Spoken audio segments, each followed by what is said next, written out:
Que a paz do Senhor esteja com cada um de vós. Hoje a nossa primeira leitura ela vem nos falar exatamente sobre mais uma manifestação do Espírito Santo. Nós sabemos muito bem que o Espírito Santo tem como objetivo direcionar as pessoas a exercerem aquilo que é manifestação de Deus.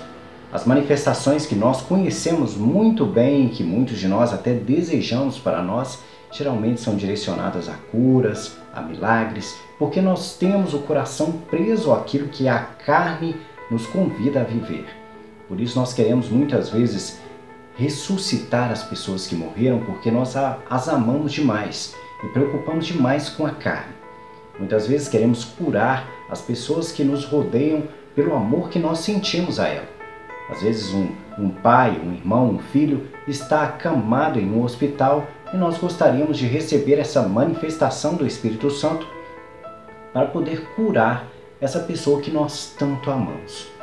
Então, cada manifestação tem uma ação na vida das pessoas para mostrar o poder de Deus e mostrar que Deus é capaz de todas as coisas.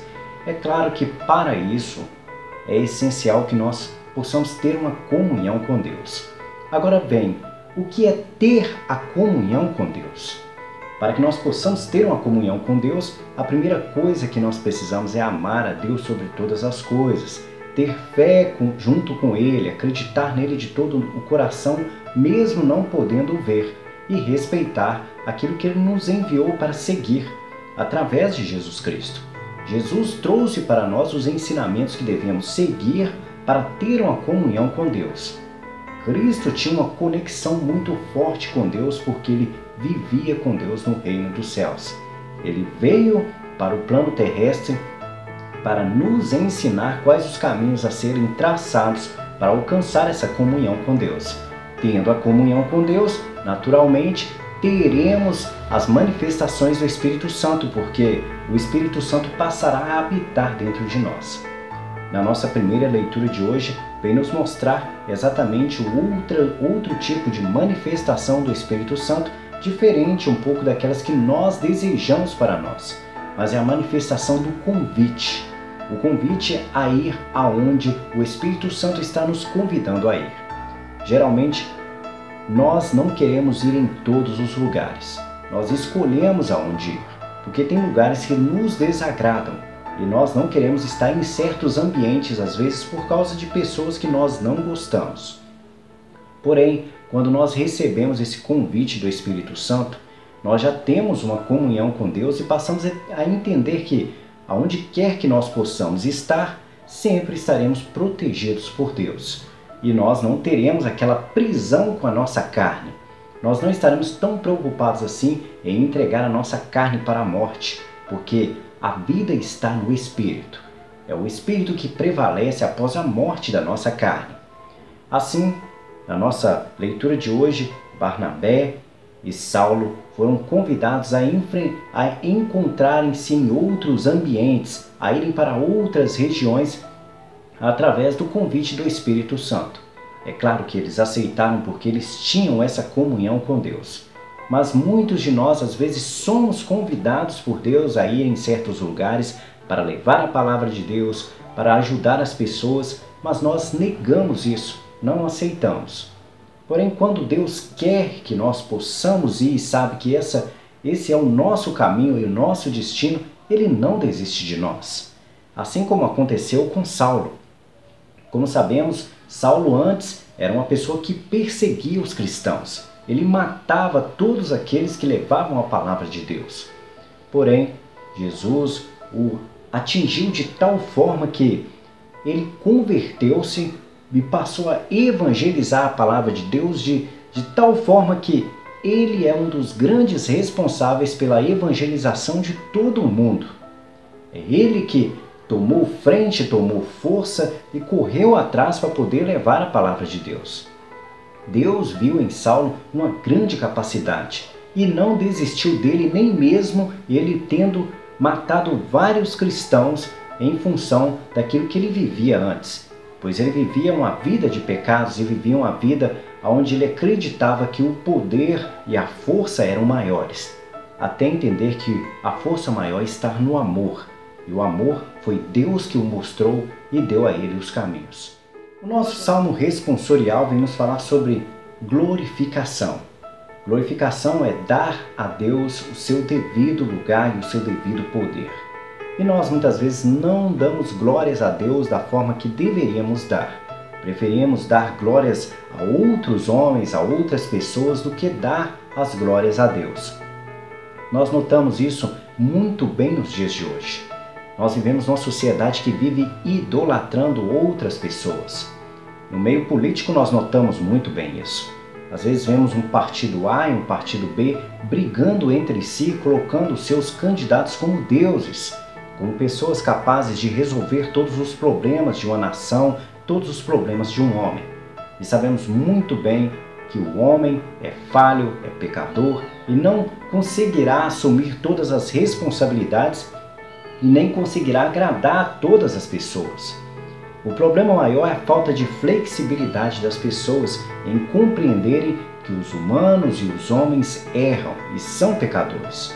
Nós precisamos de parar de ficar idolatrando pessoas que são pecadoras e cometem erros como qualquer outra pessoa. Se você é cristão, lê a Bíblia e corre atrás, você sabe que todo aquele que quer ser o primeiro para conseguir alcançar o primeiro lugar no reino dos céus terá que ser o último. Por isso, aqueles que ficam se glorificando, tentando alcançar grandes patamares e grandes poderes, não têm lugar no reino dos céus. Porque para Deus é preciso que você primeiro seja humilde, manso e reto de coração, obedecendo assim às leis de Deus. E nós sabemos muito bem que hoje a maioria das pessoas que estão no poder, que tem dinheiro, que tem status, vivem a hipocrisia de falar do nosso Senhor. Vivem a hipocrisia de falar de Deus. Falam de Deus como se fosse um marketing, como se fosse algo para poder mostrar que eles são bons. Sendo que, na verdade, quando analisamos os bastidores da vida política dessas pessoas, geralmente são pessoas que cometem erros, cometem pecados, vivem situações que desagradam totalmente a Deus. Porém, não podemos generalizar isso. Temos que compreender que é claro que existem boas pessoas no meio da política, mas hoje nós vivemos uma situação na qual nós estamos nos decepcionando cada vez mais com aquilo que nós vamos conhecendo e convivendo dentro da nossa política. Não existe lado A e nem lado B certo. Não existe lado A e nem lado B errado. Todos devem tentar lutar para o bem comum da sociedade, buscando fazer com que ela viva em comunidade.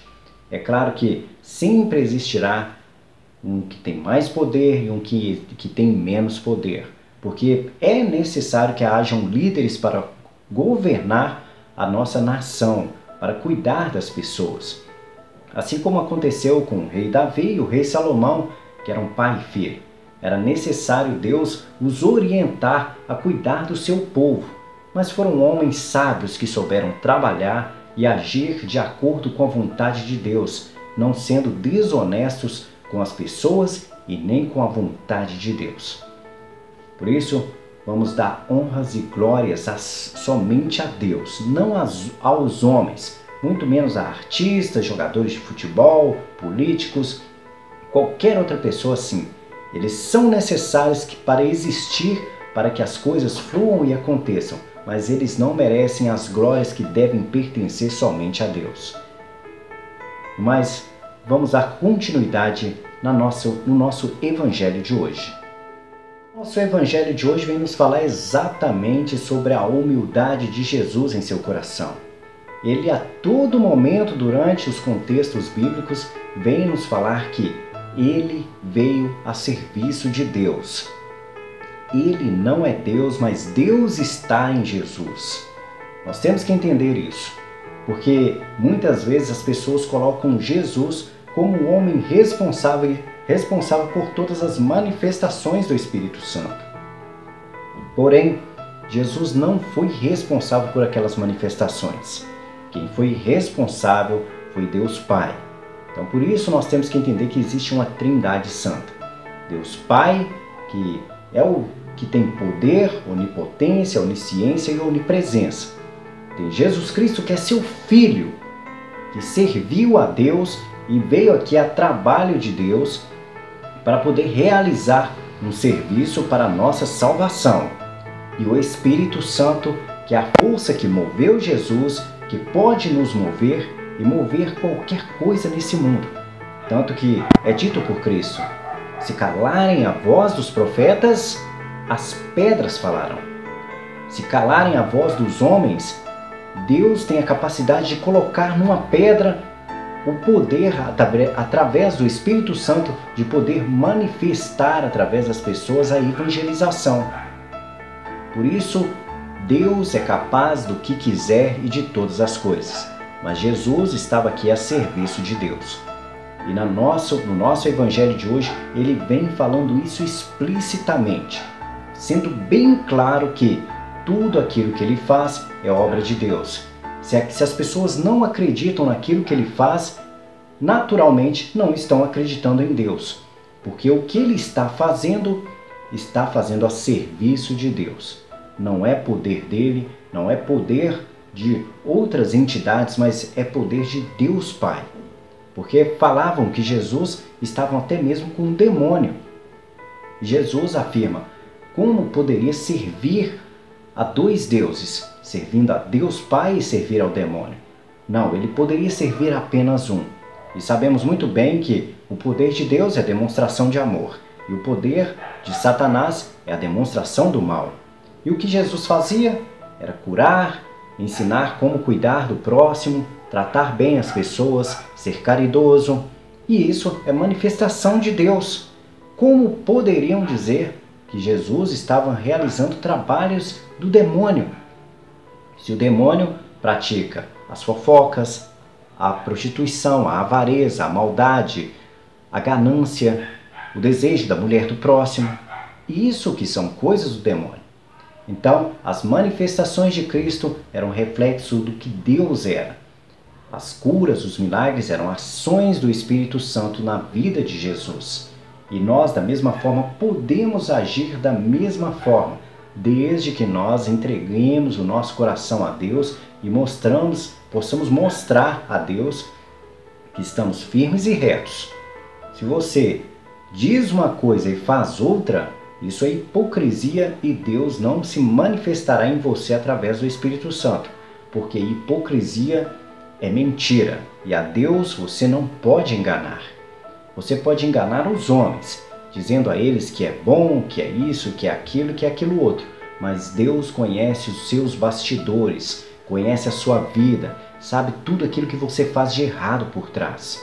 Se você rouba, se você trai, se você faz maldade com as pessoas, Deus sabe de tudo e todas as coisas. Conhece o seu coração. Quando as portas se fecham e você está sozinho dentro da sua casa, Deus sabe exatamente o que você está fazendo, porque Ele é poder de onisciência, onipresença e onipotência. No mais, que você possa colocar e entregar o seu coração a Deus com toda a sua força, não pelas metades, dizendo que é, mas não fazendo quando está às escondidas, quando ninguém está vendo. No mais, que Deus abençoe cada um de vocês, que vocês possam estar aí nessa temporada que nós estamos aí de coronavírus, possam estar se preocupando com seus irmãos, buscando cuidar de cada pessoa da sua família, buscando aí sempre estar fazendo uso da máscara durante a sua convivência social, se for necessário, manter distância de segurança e amar ao máximo as pessoas, demonstrando a elas que você tem preocupação em não levar essa doença às outras casas e a outras pessoas. Que a paz do Senhor esteja com cada um de vós.